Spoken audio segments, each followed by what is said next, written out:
बहलोल हमेशा कब्रिस्तान में रहता था। एक दिन हारून वहां से गुजर रहा था।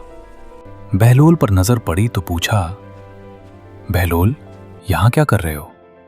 कहने लगे, मैं ऐसे लोगों की मुलाकात को आया हूं जो न लोगों की गीबत करते हैं, न मुझसे कोई उम्मीद या तवक्को रखते हैं और न किसी को तकलीफ देते हैं। बहलोल ने वजाहत की। हारून ने गहरा सांस लिया। बहलोल, क्या तुम मुझे पुले सिरात से गुजरने और इसकी दुनिया में सवालन जवाब की कुछ खबर दे सकते हो? यकीनन दे सकता हूं, लेकिन उसके लिए थोड़ा इंतजाम करना होगा। क्या आलीजा इसका इंतजाम कर देंगे? बहलोल ने कहा। हारून ने जवाब दिया, हाँ हाँ, तुम बताओ, मैं भी हुक्म दे देता हूं। बहलोल ने बताया, फिर आलीजा अपने मुलाजिमों को हुक्म दे कि वो यहां आग जलाएं। इस पर एक बड़ा तवा रखें। इस तवे को गर्म होकर सुर्ख हो जाने दें। हारून ने फरमाने शाही जारी किया कि बहलोल की फरमाइश को पूरा किया जाए। मुलाजिमों ने फौरन आग जलाई, तवा लाया गया और गर्म होने के लिए आग पर रख दिया गया। लोगों की नजरें इसी जानिब थीं और हैरत से सोच रहे थे कि इससे बहलोल का क्या मकसद है। यहां तक कि तवा खूब गर्म हो गया। बहलोल ने कहा, लीजिए, पहले मैं इस तवे पर नंगे पांव खड़ा होकर अपना तारुफ पेश करूंगा, यानी मेरा नाम क्या है, मेरा लिबास क्या है और मेरी खुराक क्या है। इसके बाद इसी तरह आप भी तवे पर खड़े होकर अपना तारुफ करवाइए। हारून कुछ परेशान हुआ, लेकिन उसने मंजूर कर लिया और बहलोल से बोला, चलो तुम पहल करो। अब हारून की बारी आई। वो तवे पर चढ़ा और शाही अलकाब के साथ अपना नाम बताना शुरू किया। अभी अपना नाम मुकम्मल न कर पाया था कि उसके पांव जलने लगे। वो गिरता पड़ता तवे से नीचे उतर आया और बोला, बहलोल, तुमने मुझे किस अजाब में डाल दिया? हजरत बहलोल मुस्कुराए। आप में ही तो फरमाइश की थी कि आपको कयामत के सवाल जवाब के बारे में बताया जाए, तो आपने देखा कि गरम तवे पर कदम रखना कितना मुश्किल है। इसी तरह जो लोग खुदा परस्त हैं, दुनिया की जाओ हशमत से दूर हैं, लालच और तमा नहीं रखते, वो तो पुले सिरात से आराम के साथ गुजर जाएंगे।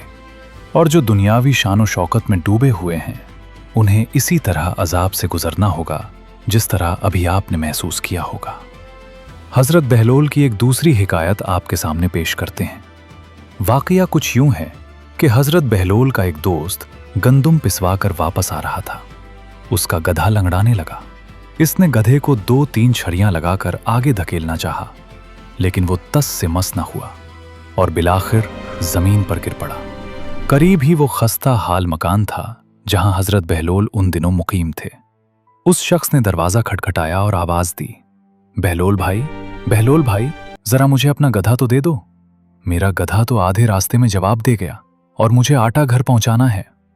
बहलोल उसकी आवाज पहचानता था और उसकी आदत से भी वाकिफ था कि वो जानवरों की सही निगहदाश्त नहीं करता और उनसे बेरहमी का सलूक करता है।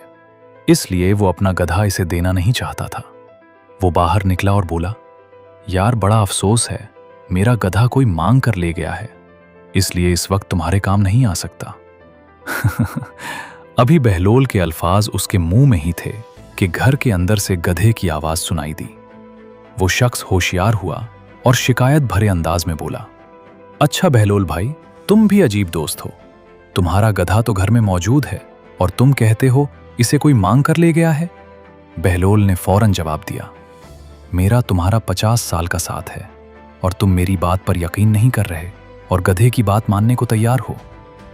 नाजरीन किराम, कहा जाता है कि फजल बिन रब्बी ने बगदाद में एक मस्जिद की बुनियाद रखी। फजल बिन रब्बी खलीफा हारून उर रशीद के अहम वज़रा में से एक वजीर था। वो अपने खर्चे पर मस्जिद बनवाता रहा। जब मस्जिद की तामीर मुकम्मल हो गई तो दरवाजे पर कतबा लगाने की बारी आई। फजल से पूछा गया कि इस कतबे पर क्या लिखवाया जाए। जाहिर है इस पर तो मेरा नाम ही लिखा जाएगा, उसने फख्र से कहा। हजरत बहलोल करीब ही खड़े थे। उन्होंने पुकारा, हजरत फजल बिन रब्बी, क्या आप इस दीवाने को ये बताने की जहमत गवारा फरमाएंगे कि आपने ये मस्जिद किसके लिए बनवाई है? फजल ने जवाब दिया, ये खुदा का घर है, इसे मैंने अल्लाह की खातिर बनवाया। हजरत बहलोल मुस्कुराए, अगर ये अल्लाह के लिए बनवाई है तो फिर इस पर अपना नाम क्यों लिखवा रहे हो? फजल ने गुस्से से कहा, मैं अपना नाम क्यों ना लिखवाऊं? आखिर लोगों को भी तो मालूम होना चाहिए कि इस मस्जिद का बनाने वाला कौन है। हजरत बहलोल ने हंसकर कहा, तो फिर मेरा नाम लिखवा दीजिए, लिख दें कि इस मस्जिद का बानी बहलोल है। उसने नागवारी से कहा, अजीब दीवाने हो, भला तुम्हारा नाम लिखवाने की क्या तुक बनती है? हजरत बहलोल ने कहा, अच्छा मेरा नाम ना लिखवाओ, अपना ही नाम लिखवा लो, और ये भी लिख दो कि इससे तुम्हारी शोहरत और नेक नामी हुई है, फिर इसका सवाब दिल में ना लाना। ये कहकर बहलोल आगे बढ़ गए। फजल का सर झुक गया। उसने नदामत से कहा, बुलाओ बहलोल को और जो कुछ वो कहता है कतबे पर वही लिख दो। बहलोल ने कहा, कुरान पाक की आयत से बेहतर और कुछ नहीं, इसी को कंदा किया जाए। और फिर मस्जिद के कतबे पर आयत कुरानी लिखवा दी गई। तीसरा वाकया यूं है कि हजरत बहलोल बाजार से गुजर रहे थे कि एक शख्स ने दामन पकड़ लिया। बोला, जनाब शेख बहलोल, खुदा के लिए मेरी मदद कीजिए, वरना मैं बेमौत मारा जाऊंगा। फिर उसने बताया कि उसने कह दिया था कि उसका गधा इतना दानिशमंद है कि उसे पढ़ाया जा सकता है। हाकिम कूफा ने उसे हुक्म दिया कि गधे को पढ़ाए, वरना गर्दन मार दी जाएगी। बहलोल ने एक तरकीब बताई, किताब के सफ़हों के दरमियान जौ रख दो, गधे को भूखा रखो, वो सफ़े उलट उलट कर जौ खाता जाएगा। चंद दिन बाद आदत हो जाएगी। फिर जब बिना जौ के किताब रखोगे तो वो सफ़े उलट कर आखिर में ढेंचू ढेंचू करेगा और लोग समझेंगे कि उसने किताब पढ़ ली। नाज़रीन किराम, अगर आपको हमारी वीडियो अच्छी लगी हो तो कमेंट में अपनी राय ज़रूर दें और चैनल को सब्सक्राइब करें।